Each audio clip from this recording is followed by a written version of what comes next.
Episode 89. Hei, kenapa, sayang, kok kaget begitu melihatku? Jeff heran melihat Jill yang seperti dikejar setan dan bahkan kini kaget saat melihat keberadaannya. Jeff meraih pinggang Jill dan menariknya hingga tubuh mungil Jill maju dan menempel di tubuh pria itu. Kecupan singkat mendarat di kening Jill. Jeff memang selalu cuek dan masa bodoh dengan lingkungan. Ia tidak peduli di mana ia sedang mencium Jill. Ia seringkali menunjukkan kemesraan di mana saja, tanpa peduli pada siapapun, baik di rumah ataupun di luar rumah. Jeff tersenyum kemudian berkata, "Aku yakin kamu akan tenang setelah mendapat ciuman dariku." Jill melepas nafas panjang. Ucapan Jeff benar. Jill sungguh merasa tenang dan nyaman mendapat ciuman singkat dari pria itu. Semenjak menikah dengan Jeff, Jill merasa sikap dan tindakan Jeff selalu membuat Jill merasa tenang. "Kenapa masih di sini? Yang lain sudah di bawah menunggu. Apa kamu tidak ingin bertemu dengan keluargamu?" Jeff melepas pegangannya di pinggang Jill. Aku udah bertemu dengan keluargaku. Lalu kenapa sekarang masih di sini?" "Aku tadi mencari ponselku dan..." "Oh, ya, jangan cemas. Ponselmu tadi terjatuh dan sekarang ada bersama Leon." Jill tergugu mendengar perkataan Jeff saat mengungkap tentang ponselnya yang berada di tangan Leon. Sepertinya Jeff sangat mempercayai Leon, saudara kembarnya. "Apakah kamu percaya pada Leon?" tanya Jill dengan ekspresi tegang. "Apa maksudmu?" "Tentu saja aku mempercayai saudara kembarku itu. Memangnya apa yang membuatnya harus berbohong? Puluhan tahun aku hidup bersamanya. Sejak kecil dan sampai sekarang. Aku tahu betul siapa dia. Tidak ada yang aku percayai 2 kali lipat di rumah ini selain dia." Ah ya ampun. Baru saja Jill hendak menceritakan semua yang terjadi barusan. Tapi mendengar penjelasan Jeff, Jill menjadi ragu. Benar apa kata Jeff? Puluhan tahun Jeff hidup bersama Leon. Mereka melakukan aktivitas bersama-sama. Mereka saling mengenal sifat dan kepribadian satu sama lain. Sementara Jill adalah orang baru di kehidupan Jeff. Akankah Jeff mempercayainya jika ia mengatakan kalau Leon berbuat kurang ajar terhadapnya? Baiklah, Jill harus mengumpulkan bukti akurat untuk dapat membuat Jeff mengerti kalau saudara kembarnya itu kurang ajar terhadapnya. Jika hanya bicara saja, Jill tidak yakin Jeff akan sepenuhnya mempercayainya. "Tunggu di sini, aku akan mengambil kotak berlian di kamar." Jeff beranjak meninggalkan Jill.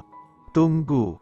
Jill menarik pergelangan tangan Jeff untuk menghentikan langkah pria itu. Ia khawatir Jeff akan melihat Leon di kamar. Leon belum keluar dari kamar. Mungkin Leon kesulitan keluar kamar karena posisi Jeff sejak tadi berdiri menghadap ke arah pintu kamar. Dan bisa saja Jeff akan berpikiran hal buruk jika melihat Leon ada di kamar yang baru saja Jill tinggalkan. "Kenapa, sayang?" Jeff menoleh. "Kotak berlian apa maksudmu?" "Aku sudah menyiapkan kotak berisi beberapa buah berlian di lemari. Berlian itu akan kutunjukkan sebagai simbol kesuksesanku selama ini. Berlian itu akan kukirim ke luar negeri, pada rekan kerjaku. Nilainya mahal sekali, sayang. 1 buahnya akan kusumbangkan ke yayasan panti asuhan. Kamu setuju? Oh, sangat setuju.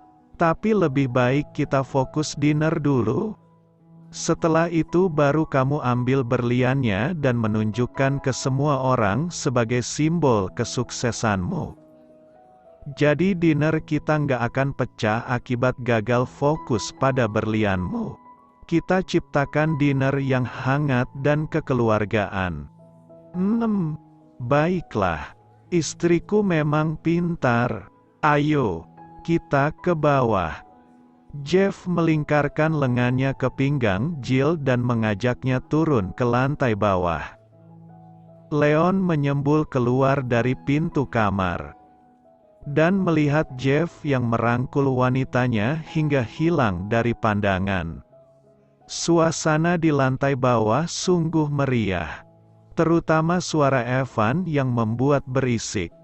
Ia bicara terus dan mau menjeda ucapannya. Namanya juga Evan. Pantang diam.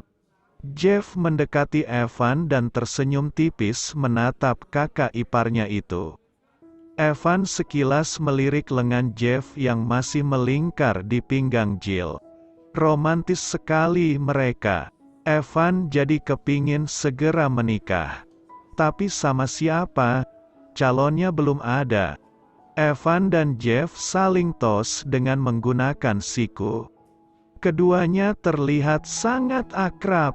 Bagaimana tidak? Dulu mereka sudah sering jalan-jalan bersama.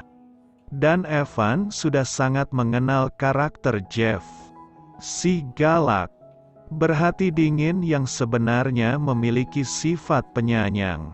Rasa tanggung jawabnya besar dan tidak pelit. Amazing. Kamu berhasil membuat adikku jadi sebahagia sekarang. Aku kagum padamu. Celetuk Evan menatap Jeff bangga. Jangan panggil aku Jeff Arnoldi jika tidak bisa membuat istriku bahagia. Memangnya apa yang tidak bisa aku lakukan? Semua bisa kulakukan, termasuk melunakkan hati istri, sahut Jeff. Jill geleng-geleng kepala mendengar penjelasan Jeff. Selalu kata-kata meninggikan diri yang keluar dari mulut Jeff. Aku titip adikku. Awas aja kalau kamu membuatnya menangis. Maka kamu akan berhadapan denganku. 1 tetes saja air mata yang jatuh di pipinya. Aku akan patahkan 1 tulang milikmu. Ungkap Evan sembari mengelus kepalan tangannya. Dan jika 2 tetes, maka kau akan patahkan 2 tulangku. Begitu, Jeff menaikkan alis. Ya, tentu saja. Dengan cara apa kau lakukan itu? Sebelum kau mematahkan tulangku, kakimu sudah lebih dulu patah. Evan tergelak dibalas dengan senyum tipis oleh Jeff. Nggak ada yang bisa mengalahkanku. Apalagi manusia lemah sepertimu. Sekali libas dengan siku tanganku, kau akan langsung lumpuh, ucap Jeff. Wah, gawat, aku ternyata salah bicara. Haha, senda gurau mereka hanya didengarkan saja oleh Jill. Aldo dan Rani yang sedang asik mengobrol bersama Roni dan Luna. Beranjak meninggalkan sepasang suami istri itu dan kemudian mendekati Jill. Rani tampak gembira bertemu putrinya itu. Ia memeluk Jill sebentar untuk melepas rindu. Aldo mengusap pucuk kepala putrinya. Bagaimana keadaanmu sekarang? Kamu terlihat semakin cantik. Rani memuji kecantikan putrinya. Baik, Bunda. Aku kangen sama Bunda. Sama. Bunda juga kangen banget sama kamu. Pandangan Rani beralih kepada Jeff, kemudian ia berkata, Didi, kalau kamu ada waktu, bawa Brianna main ke rumah Bunda biar Bunda bisa melepas rindu. Jangan di sini terus aja. Kalau kalian di rumah sini terus, kapan giliran Bunda ketemuan sama kalian? Ya, Bun, akan ada saatnya aku ajak Brianna ke rumah Bunda, jawab Didi. Bunda seneng banget melihat kalian rukun begini. Jeff melirik Jill, yang dilirik tersenyum tipis. Tak lama kemudian mereka semua menuju ke ruang makan untuk melangsungkan dinner. Sudah tidak perlu ditanya siapa yang duduk bersisian dengan Jill. Tentu saja Jeff. Semua orang duduk berkeliling di meja besar yang sudah disediakan, dengan aneka ragam menu di meja untuk menjamu tamu yang hadir. Dinner benar-benar meriah dan mewah. Ada banyak makanan kesukaan Jill yang menjadi pilihan di meja itu. Tapi hanya ada satu yang sangat ia inginkan. Sampai rasanya selaiva di dalam mulutnya terasa penuh dan bergelenyar. Tak lain peyek udang. Tapi sayangnya jarak letak piring berisi peyek udang cukup jauh. Dan tangannya tidak bisa menjangkau piring tersebut. Tapi jika tangan Jeff yang menjulur untuk mengambil peyek tersebut, tentu akan terjangkau. Tapi mustahil Jill meminta bantuan Jeff untuk mengambilkan peyek itu. Astaga, istri CEO kok seleranya sama peyek sih?